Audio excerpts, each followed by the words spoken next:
Salut tout le monde, bienvenue sur ma chaîne Lorenzo High Tech. Aujourd'hui on va parler d'un tout nouveau produit qui a été fait par Facebook et qui est un assistant avec un écran, le Facebook Portal.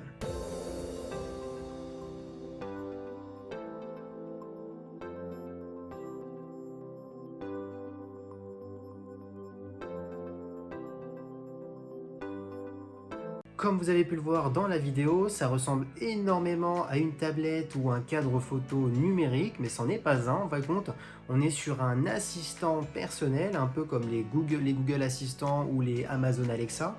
Ce qu'il faut savoir, c'est que vous avez Alexa intégré, donc du coup, on est comme sur une enceinte qui est connectée. Vous posez des questions, elle vous répond. Maintenant, la petite particularité, c'est vraiment surtout l'écran. Donc surtout pour faire des vidéoconférences, Facebook a vraiment insisté sur. Ce n'est pas seulement un assistant personnel, c'est aussi une enceinte musicale. Surtout, vous avez Spotify qui est intégré et YouTube. Vous avez deux haut-parleurs qui est intégré dans ce cadre et qui est plutôt intéressant. Vous avez aussi de l'intelligence artificielle qui est intégrée dans cet assistant qui arrive aussi à détecter le timbre de voix pour pas se déclencher par n'importe quelle personne.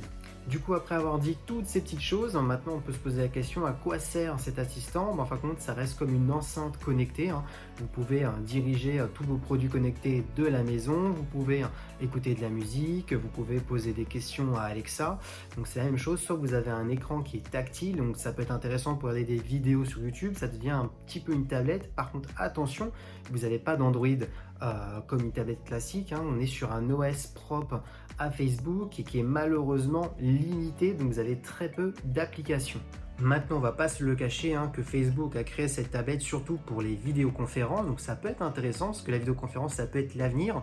Comme maintenant les fixes à la maison on l'utilise plus vraiment, c'est beaucoup tout ce qui est vidéoconférence avec Facebook ou Instagram et j'en passe, donc ça peut être un peu l'avenir et surtout comme c'est leur service à eux, bien entendu, ils vendent un peu ce produit pour utiliser encore plus leur service.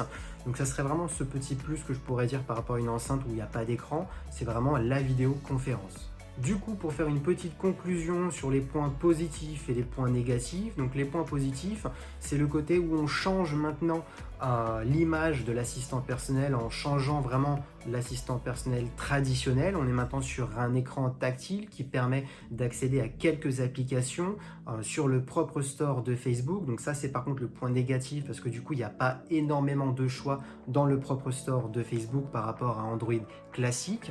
Le point positif aussi, c'est l'intelligence artificielle qui est intégrée dans cet assistant qui permet de détecter la voix, parce que c'est vrai que c'est le souci qui est actuellement sur pas mal de marques d'assistants, où malheureusement, dès que quelqu'un dit le mot, l'appareil s'active.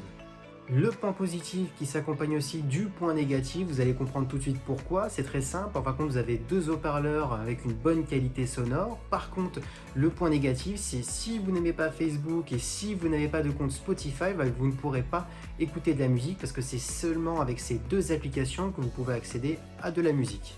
Un autre point positif, c'est que cet assistant se transforme aussi en cadre photo numérique. Pourquoi? C'est très simple, parce qu'en fin de compte, Facebook ou Instagram accèdent à vos photos et du coup vous défilent vos photos sur ce cadre. Alors bien entendu, on vous le demande lorsque vous faites l'inscription, est-ce que vous pouvez partager vos photos? Et donc du coup, vous aurez vos photos qui se défilent lorsque l'écran est en veille. Et c'est terminé pour cette petite vidéo. C'était vraiment une petite vidéo présentation sur ce nouvel assistant que Facebook a créé. Je voulais vraiment faire une petite vidéo. Donc voilà, j'espère qu'elle vous a plu et je vous dis peut-être à la semaine prochaine.